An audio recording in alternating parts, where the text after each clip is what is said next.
और समंदर की नम हवाओं के बीच शान से खड़ी रॉयल हेरिटेज यूनिवर्सिटी ये सिर्फ एक कॉलेज नहीं था, बल्कि शहर के सबसे रसूखदार, अमीर और ताकतवर लोगों के बच्चों का ठिकाना था।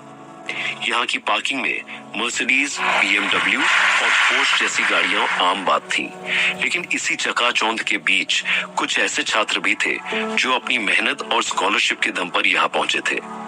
आर्यन शर्मा उन्हीं में से एक था। यूनिवर्सिटी के विशाल खेल के मैदान के पीछे एक पुराना घना बरगद का पेड़ था। यह जगह हमेशा से प्रेमी जोड़ों की पसंदीदा रही थी। यहाँ की हवाओं में हमेशा एक मीठी सी खनक और वादों की गर्माहट होती थी, लेकिन आज उसी जगह की हवा में एक अजीब सी कड़वाहट, एक दमघोंटू सन्नाटा और किसी के टूटते हुए दिल की आवाज खुली हुई थी। आसमान में काले बादल छाए हुए थे, जैसे वो भी किसी अनहोनी का मातम मनाने की तैयारी कर रहे हो। जमीन पर सूखी पत्तियां बिखरी थी, जिन पर खड़े होकर आज एक ऐसा फैसला सुनाया जा रहा था जो आर्यन की पूरी दुनिया उजाड़ने वाला था। आर्यन, हमारा रिश्ता अब और आगे नहीं जा सकता, हमें अब अलग हो जाना चाहिए। चलो आज और अभी यहीं ब्रेकअप कर लेते हैं। सानिया के इन ठंडे, बेरुखे और धारदार शब्दों ने बरगद के पेड़ के नीचे के सन्नाटे को बुरी तरह चीर कर रख दिया। वह अपने बॉयफ्रेंड आर्यन की आंखों में आंखें डालकर खड़ी थी। उसकी आवाज में न तो कोई हिचकिचाहट थी, न कोई कांपती हुई नब्ज और न ही कोई पछतावा। वह ऐसे बोल रही थी जैसे बाजार से खरीदा हुआ कोई पुराना बेकार सामान वापस कर रही हो। आर्यन के पैरों तले जमीन खिसक गई, वह जैसे पत्थर का हो गया। उसके कानों में ये शब्द किसी पिघले हुए शीशे की तरह उतरे, उसकी आत्मा तक को जलाते हुए, तड़पाते हुए। सानिया, ये अचानक, ये सब क्या कह रही हो तुम? क्यों? मुझसे क्या खता हो गई? क्या कमी रह गई मेरे प्यार में? तुम अचानक इतनी पत्थर दिल कैसे हो सकती हो? आर्यन ने भर्राई हुई कांपती आवाज में पूछा। उसका गला पूरी तरह रुंध गया था और आंखों में नमी तैरने लगी थी। उसे यकीन नहीं हो रहा था कि जो होंठ कल तक उसके लिए कस्में खाते थे, जो आंखें उसे देखकर चमक उठती थीं, आज वो इतनी आसानी से उसे छोड़ देने की बात कर रही है। वे दोनों कोई आज के प्रेमी नहीं थे। उनकी कहानी हाई स्कूल के उन सुनहरे दिनों से शुरू हुई थी। 11वीं क्लास की उन सर्द सुबहों और धूप भरी दोपहरियों से शुरू हुआ उनका प्यार किताबों के पन्नों के बीच रखे गुलाबों से होता हुआ इस रॉयल हेरिटेज यूनिवर्सिटी के बड़े गलियारों तक पहुंचा था। आर्यन एक बहुत अमीर या रसूखदार परिवार से तो नहीं था। उसके पिता अंधेरी में एक छोटी सी प्राइवेट कंपनी में क्लर्क की नौकरी करते थे और लोकल ट्रेन के धक्के खाकर परिवार पालते थे। लेकिन आर्यन के पास एक ऐसा दिमाग था जिसका लोहा हर कोई मानता था। वह दिखने में बेहद आकर्षक था, एक ऐसा लड़का जिसे देखते ही लड़कियां अपना दिल हार बैठती थीं। स्कूल के दिनों में वह लड़कियों के बीच काफी मशहूर था, लेकिन आर्यन की आंखें सिर्फ और सिर्फ सानिया को ही तलाशती थीं। सानिया भी कम नहीं थी, वह अपनी क्लास की सबसे खूबसूरत लड़की मानी जाती थी। हालांकि पढ़ाई के मामले में वह आर्यन जितनी तेज नहीं थी, लेकिन आर्यन रात रात भर जागकर उसके असाइनमेंट बनाता, उसे नोट्स देता और उसकी मदद से वह हमेशा अच्छे नंबर ले आती थी। दोनों की जोड़ी को स्कूल में एक पावर कपल के नाम से जाना जाता था। स्कूल के दिनों में जब टीचर्स उन्हें लंच ब्रेक या लाइब्रेरी में घंटों साथ बैठे देखते थे, तो अक्सर उन्हें टोका जाता था। कई बार तो उनके माता पिता को बुलाने की धमकी भी दी गई थी, लेकिन दोनों ने अपने टीचर्स से बार बार कसम खाई थी कि उनका रिश्ता उनकी पढ़ाई के रास्ते में कभी नहीं आएगा, और उन्होंने यह साबित भी किया था। जब भी किसी ने उन्हें अलग करने की कोशिश की, उनके ग्रेड्स गिर गए, जिसके बाद टीचर्स ने भी हार मानकर अपनी आंखें मूंद ली थीं। दोनों ने दिन रात एक करके पढ़ाई की और साथ मिलकर मुंबई की इस सबसे मशहूर यूनिवर्सिटी में दाखिला लिया। पूरी दुनिया उनकी मिसाल देती थी। आर्यन ने सोचा था कि अब उनकी जिंदगी सेट है। उसने सपने सजा लिए थे कि ग्रेजुएशन के बाद वह एक अच्छी IT कंपनी में जॉब करेगा, सानिया से शादी करेगा और मलाड या कांदिवली में एक प्यारा सा 2 BHK फ्लैट लेकर अपनी छोटी सी दुनिया बसाएगा। लेकिन उसे क्या पता था कि जिस यूनिवर्सिटी के सुनहरे सपने उन्होंने साथ देखे थे, वही उनके 4 साल पुराने रिश्ते की कब्रगाह बनने वाली है। कॉलेज का पहला साल बीतते बीतते सानिया पूरी तरह बदलने लगी थी। आर्यन ने बहुत करीब से गौर किया था कि इस सेमेस्टर की शुरुआत से ही वह उससे कटने लगी थी। जब भी वे मिलते वह खोई खोई रहती। उसका ध्यान फोन पर ज्यादा होता था। मिलने के हर प्लान को वह असाइनमेंट है, तबीयत खराब है या थक गई हूँ जैसे किसी न किसी बहाने से टाल देती थी। आर्यन जब उसे मरीन ड्राइव पर भुट्टा खाने या कटिंग चाय पीने के लिए बुलाता तो वह मुंह बना लेती। उसके कपड़ों का ब्रांड बदल गया था। उसके परफ्यूम की महक बदल गई थी, वो महक जो आर्यन की पहुंच से बहुत दूर की थी। पिछले शनिवार की ही बात थी। आर्यन ने उसे कोलाज के गेट के बाहर एक बेहद महंगी लाल रंग की विदेशी स्पोर्ट्स कार में बैठते देखा था। उसका दिल घबराया था, सीने में एक अजीब सी चुभन हुई थी, लेकिन उसने खुद को यह कहकर समझा लिया था कि शायद कोई पुराना अमीर दोस्त होगा या कोई प्रोजेक्ट पार्टनर। प्यार इंसान को अंधा कर देता है और आर्यन भी अपनी सानिया पर शक नहीं करना चाहता था। पर आज सानिया ने खुद उसके सारे भ्रमों को एक ही झटके में चकनाचूर कर दिया था। आर्यन, देखो, हम अच्छे दोस्त बनकर अलग हो सकते हैं, एक दूसरे को अच्छी यादों के साथ विदा करते हैं ना। बेवजह इसे तमाशा मत बनाओ, प्रैक्टिकल बनो थोड़ा। सानिया ने अपनी उंगलियों से खेलते हुए बेरुखी से कहा। सच बताओ सानिया, क्या यह सब विक्रम मल्होत्रा की वजह से है? वही है ना तुम्हारी इस बदली हुई फितरत के पीछे? आर्यन ने अपनी मुट्ठियां भींचते हुए पूछा। उसकी रगों में खून खौलने लगा था। विक्रम का नाम जुबान पर आते ही उसे घिन आने लगी थी। अगर है भी तो तुम्हें इससे क्या फर्क पड़ता है? सानिया ने पलटकर जवाब दिया। उसकी आंखों में अब एक अजीब सा घमंड था, एक ऐसी सुपीरियरिटी कॉम्प्लेक्स जो साउथ मुंबई के रईसों की चमक देखकर पैदा होती है। सानिया, क्या तुम पागल हो गई हो? क्या तुम जानती भी हो कि विक्रम कैसा इंसान है? वह इस पूरे कॉलेज का सबसे बड़ा अय्याश है। रोज नई गाड़ी और रोज नई लड़की, यही उसका शौक है। उसके बाप के पास अंधी दौलत है, लेकिन उस लड़के का कोई जमीर नहीं है।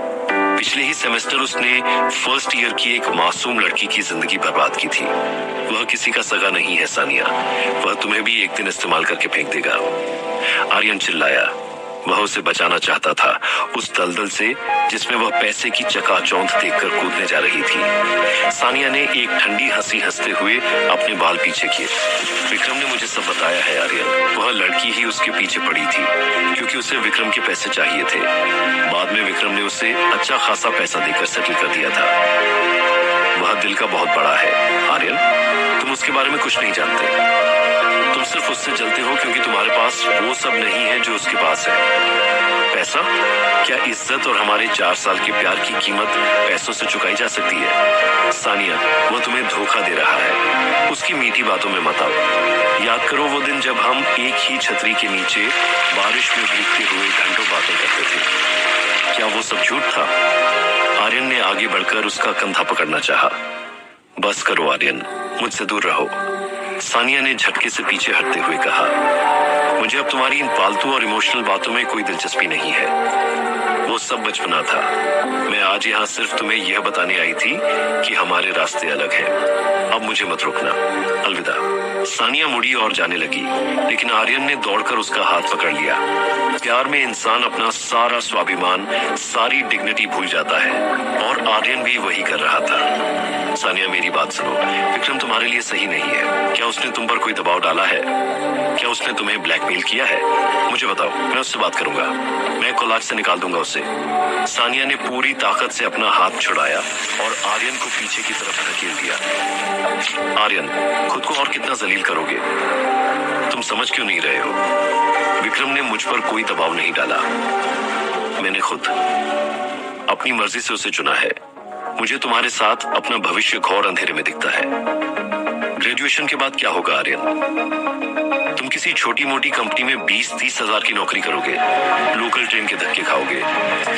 मैं पूरी जिंदगी पाई पाई जोड़कर EMI पर घर और गाड़ी के सपने नहीं देखना चाहती। मुझे मॉल में जाकर चीजों का प्राइस टैग नहीं देखना है। मुझे आज और अभी एक शानदार जिंदगी चाहिए। क्या तुम देख रहे हो ये बैग? उसने अपने कंधे पर लटके बैग को आर्यन के चेहरे के सामने किया। ये लुई विटॉन का नया लिमिटेड एडिशन मॉडल है। पता है इसकी कीमत क्या है? 1,50,000 रुपए, पूरे 1.5 लाख। तुम्हारे पिता की 6 महीने की सैलरी भी इसे खरीदने के लिए कम पड़ जाएगी। तुम्हारे साथ रहकर मैं पूरी जिंदगी इस बैग की जिप छूने का सपना भी नहीं देख सकती थी। जो विक्रम मुझे एक पल में बिना मांगे दे सकता है, वो तुम अपनी 7 पुश्तें बेचकर भी नहीं दे पाओगे। मुझे मिडिल क्लास की वो घुटन भरी जिंदगी नहीं जीनी। आर्यन के सीने में एक ऐसा तेज दर्द उठा जैसे किसी ने खंजर घोंपकर उसे घुमा दिया हो। वह बेबस होकर उसे देखता रहा। उसकी आंखों से आंसू बहने लगे। लेकिन सानिया, वह सिर्फ तुम्हारे जिस्म के साथ खेल रहा है। वह तुमसे शादी कभी नहीं करेगा। उसके जैसे अमीरजादे कभी हमारे जैसों को नहीं अपनाते। कितने ही लोगों को उसने ऐसे ही सड़क पर छोड़ दिया है। आर्यन अभी भी आखिरी उम्मीद लगाए बैठा था। अरे आर्यन बाबू, पीठ पीछे दूसरों की बुराई करना कोई अच्छी आदत नहीं है। एक भारी, रौबदार और चुभने वाली आवाज उनके कानों में पड़ी। विक्रम मल्होत्रा अपने पूरे स्वैग के साथ टहलता हुआ उनकी ओर आ रहा था। उसके शरीर पर लाखों का गुच्ची का जैकेट था, पैरों में लिमिटेड एडिशन जॉर्डन शूज और कलाई पर चमक रही थी 15 लाख की रोलेक्स घड़ी। वह मुस्कुरा रहा था, एक ऐसी मुस्कान जिसमें आर्यन की गरीबी का सरेआम मजाक उड़ रहा था। उसने बड़े ही बेशर्म और मालिकाना अंदाज में सानिया की पतली कमर में अपना हाथ डाला और उसे अपनी ओर खींच लिया। सानिया ने भी बिना किसी हिचकिचाहट के बड़ी ही बेशर्मी से अपना सिर उसके कंधे पर टिका दिया। आर्यन के पैरों तले जमीन खिसक गई। जिस सानिया को उसने अपनी जान से ज्यादा चाहा था, जिसके सम्मान के लिए वह किसी से भी लड़ जाता था, वह आज किसी और की बाहों में लिपटी उसे नीचा दिखा रही थी। विक्रम बेबी, तुम आ गए? सानिया की आवाज अचानक चाशनी जैसी मीठी हो गई थी। आर्यन ने एक गहरी सांस ली। उसे एहसास हो गया कि अब कुछ नहीं बचा है। जब एक औरत का मन पैसे की चमक से अंधा हो जाए तो उसे दुनिया की कोई ताकत वापस नहीं ला सकती। उसे सानिया और विक्रम को इस तरह चिपके हुए देखकर घिन आ रही थी। उसने अपनी भावनाओं को काबू में किया और सानिया की ओर देखकर एक ठंडी आवाज में कहा, सानिया, आज जो फैसला तुमने चंद रुपयों के लिए किया है, याद रखना, एक दिन तुम खून के आंसू रोओगी और तब तुम्हें अपनी गलती का एहसास होगा। वह वहां से जाने के लिए मुड़ा ही था कि विक्रम की आवाज ने उसे रोक दिया। अरे रुको आर्यन, इतनी भी क्या जल्दी है? विक्रम ने सानिया के गाल को चूमते हुए कहा, बेबी, तुम जाकर मेरी कार में बैठो, ऐसी ऑन है। मैं इस बेचारे आशिक से जरा 2 मिनट बात करके आता हूँ। विक्रम, चलो ना, साथ चलते हैं। इसके साथ मेरा अब कोई लेना देना नहीं है। मुझे इसके साथ 1 सेकंड भी नहीं रुकना। सानिया ने आर्यन की तरफ नफरत से देखते हुए कहा, अरे मेरी जान, फिक्र मत करो, बस इसे कुछ समझाना है, तुम जाओ। विक्रम ने उसे कार की चाबी देते हुए कहा, ठीक है, जल्दी आना, मैं गेट पर इंतजार कर रही हूँ। सानिया ने आर्यन को एक आखिरी तिरस्कार भरी नजर से देखा और वहां से अपनी हील खटखटाते हुए चली गई।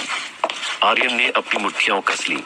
सीधे मुद्दे पर आ विक्रम, अगर तू मुझे यहाँ रोता गिड़गिड़ाता देखकर अपनी ईगो सेटिस्फाई करना चाहता है तो तू गलत है। लड़कियां और भी हैं दुनिया में। आर्यन का दिल खून के आंसू रो रहा था, लेकिन वह अपना स्वाभिमान इस अमीरजादे के सामने नहीं टूटने देना चाहता था। सानिया के सामने वह कमजोर पड़ सकता था, लेकिन इस इंसान के सामने नहीं। अरे चिलकर मेरे भाई आर्यन, विक्रम ने कुटिल मुस्कान के साथ आर्यन के करीब आकर कहा, मैं तो बस तुझे एक बात बताने आया था।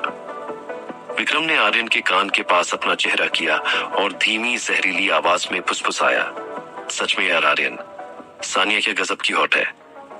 मतलब मुझे यकीन नहीं होता कि तुम दोनों 4 साल तक एक साथ थे और तुम उसे चख तक नहीं पाए। हाँ बेचारा, खैर मेरा तो काम हो गया, अब मुझे निकलना चाहिए, वो मेरा इंतजार कर रही है। आज रात हमने बांद्रा के सबसे महंगे द ग्रैंड पैलेस होटल का प्रेसिडेंशियल स्वीट बुक किया है। पता है ना वो क्या है? शहर का इकलौता 7 सितारा होटल। वहाँ एक रात रुकने का किराया ही 5 लाख रुपये है। तुम्हारी पूरी जिंदगी की कमाई भी वहाँ एक रात बिताने के लिए कम पड़ जाएगी। तो तुम अपने इस टूटे दिल को लेकर रोते रहो, मैं तो चला अपनी रात रंगीन करने। विक्रम एक जोरदार और नीच ठहाका लगाते हुए अपनी कार की ओर बढ़ गया। हा, बेचारा लूजर। आर्यन वहीं खड़ा रहा। उसका दिमाग पूरी तरह सुन्न हो चुका था। विक्रम के शब्दों ने उसके दिमाग में हथौड़े की तरह वार किया था। उसे याद आने लगे सानिया के वे शब्द जब वह आर्यन को अपने करीब आने से रोक देती थी। आर्यन, प्लीज नहीं, हम ये सब तभी करेंगे जब हमारी शादी होगी। मैं वैसी लड़की नहीं हूँ। और आज वह सानिया जो उसे 4 साल से दूर रखे हुए थी, महज कुछ दिनों के एक अमीर बॉयफ्रेंड के साथ बिस्तर पर जाने के लिए तैयार थी, सिर्फ चंद लाख रुपयों के बैग और एक 7 सितारा होटल के कमरे के लिए। गुस्सा, अपमान, धोखा और बेबसी। आर्यन के सीने में इन सब का ऐसा खौफनाक सैलाब उठा कि उसका खून खौलने लगा। उसकी आंखों की नसें लाल हो गईं। अचानक उसे अपने सीने में एक भारी दबाव महसूस हुआ। उसका सिर तेजी से चकराया और इससे पहले कि वह खुद को संभाल पाता, उसके मुंह से जोरदार खून की उल्टी हुई। जमीन पर लाल खून के छींटे बिखर गए। आर्यन का शरीर ढीला पड़ गया और वह बिना किसी आवाज के जमीन पर गिर पड़ा। अंधेरे ने उसे अपनी आगोश में ले लिया। जब आर्यन की आंखें खुली तो आसपास की फिजा बदल चुकी थी। नाक में दवाइयों और फिनाइल की तेज गंध आ रही थी। वह कोलाज के इन्फर्मरी में एक सफेद बिस्तर पर लेटा हुआ था। उसका सिर अभी भी चकरा रहा था और सीने में हल्का दर्द था। उसे याद आया कि कैसे वह बरगद के पेड़ के पास बेसुध होकर गिरा था। किसी स्टूडेंट या चपरासी ने उसे देखकर शायद यहाँ पहुंचा दिया होगा। उसने उठने की कोशिश की, लेकिन तभी उसके दिमाग के ठीक बीचों बीच एक तेज यांत्रिक आवाज गूंजी, जो किसी इंसान की नहीं बल्कि किसी बेहद उन्नत एआई की लग रही थी। डिंग। सुपर रिच सिस्टम बाइंडिंग की प्रक्रिया शुरू हो रही है। 10%, 30%, 50%, 80%, 100%। बाइंडिंग सफलतापूर्वक पूरी हुई। सुपर रिच सिस्टम में आपका स्वागत है। आर्यन घबरा गया। कौन है वहां? उसने कमरे में इधर उधर देखा, लेकिन कमरा पूरी तरह खाली था। नर्स भी शायद बाहर गई हुई थी। खिड़की से बाहर हल्की बारिश शुरू हो गई थी। तभी उसकी आंखों के ठीक सामने हवा में एक नीले रंग का पारदर्शी डिजिटल पैनल चमकने लगा। ये कुछ वैसा ही था जैसा उसने हॉलीवुड की साई-फाई फिल्मों में देखा था। पैनल पर बड़े बड़े सुनहरे अक्षरों में लिखा था, मालिक आर्यन शर्मा, बैंक बैलेंस रुपए 1 करोड़ अरब, शारीरिक स्थिति 15 प्राण शक्ति, 28 हुनर। कृपया सिस्टम में पॉइंट्स जोड़े। इसके लिए आपको सुपर रिच पॉइंट्स की आवश्यकता होगी। Super rich points. शून्य। आर्यन की आंखें फटी की फटी रह गईं। 10 पद्म रुपए। इतने जीरो तो उसने जिंदगी में कभी गणित की किताब के अलावा एक साथ नहीं देखे थे। उसे लगा कि चोट की वजह से वह कोमा में है और कोई पागलपन भरा सपना देख रहा है। तभी वह एआई वाली आवाज उसके दिमाग में फिर से गूंजी। सिस्टम में आपका स्वागत है, मालिक आर्यन शर्मा। यह सुपर रिच सिस्टम दुनिया में सिर्फ और सिर्फ आपके लिए बना है। यह आपके साथ 1 to 1 बाइंड हो चुका है। इसे कोई हैक नहीं कर सकता, कोई चुरा नहीं सकता। और जिस दिन आपकी मृत्यु होगी, यह सिस्टम खुद ब खुद नष्ट हो जाएगा। आर्यन अभी भी सदमे में था। उसने अपना हाथ हवा में चलाकर उस पैनल को छूने की कोशिश की, लेकिन उसका हाथ आर पार निकल गया। ये क्या है? क्या मैं कोई सपना देख रहा हूं या मैं मर चुका हूं? यह हकीकत है, आर्यन। सिस्टम ने जवाब दिया। आपका बैलेंस अब दुनिया के हर बड़े और छोटे बैंक के सर्वर के साथ जुड़ चुका है। रिजर्व बैंक से लेकर स्विस बैंक तक हर जगह आपके नाम से वीआईपी खाते खुल चुके हैं। आपके पास अब अथाह संपत्ति है। आपको किसी एटीएम कार्ड या चेकबुक की जरूरत नहीं है। आप दुनिया के किसी भी कोने में किसी भी चीज का भुगतान सीधे अपने फिंगरप्रिंट, अपने चेहरे की पहचान या अपनी आंखों के रेटिना स्कैन से कर सकते हैं। दुनिया का हर पेमेंट गेटवे आपको स्वीकार करेगा। आर्यन के दिल की धड़कनें तेज हो गईं। क्या यह सच हो सकता है? क्या वाकई भगवान ने उसके टूटे हुए दिल का यह सिला दिया है? सिस्टम को इस्तेमाल करने का तरीका और नियम ध्यान से सुने। सिस्टम की आवाज और गंभीर हो गई। जब भी मालिक एक बार में पूरे रुपये 15 करोड़ खर्च करेगा, तो उसे एक सुपर रिच पॉइंट इनाम में मिलेगा। इन सुपर रिच पॉइंट्स का इस्तेमाल आप अपनी कमजोर शारीरिक स्थिति को मजबूत करने, अपनी बुद्धिमत्ता बढ़ाने या दुनिया का कोई भी नया हुनर पलक झपकते ही सीखने के लिए कर सकते हैं। लेकिन सिस्टम का सिर्फ एक और सबसे कड़ा नियम है। आवाज में एक सख्त चेतावनी का स्वर था। मालिक चाहे जो भी खरीदे, चाहे वह रास्ते से एक वड़ा पाव हो या बांद्रा में कोई करोड़ों का सी फेसिंग बंगला, आप कभी भी मोल भाव नहीं करेंगे। किसी भी चीज की कीमत कम करवाने की कोशिश करना या डिस्काउंट मांगना उन हारने वाले लूजर्स का काम है जिनके पास पैसे की कमी होती है।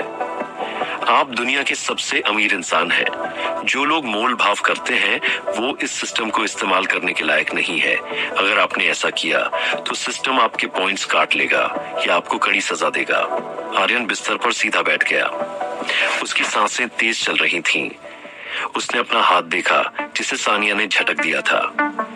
उसने अपने साधारण से शर्ट को देखा जिसका मजाक विक्रम ने उड़ाया था। लूजर। उसने मन ही मन विक्रम और सानिया के शब्दों को दोहराया। उसके चेहरे पर अचानक एक खौफनाक और ठंडी मुस्कान तैर गई। उसकी आंखों में अब कोई दुख या बेबसी नहीं थी, बल्कि एक ऐसा आत्मविश्वास था जो दुनिया को अपने कदमों में झुका सकता था।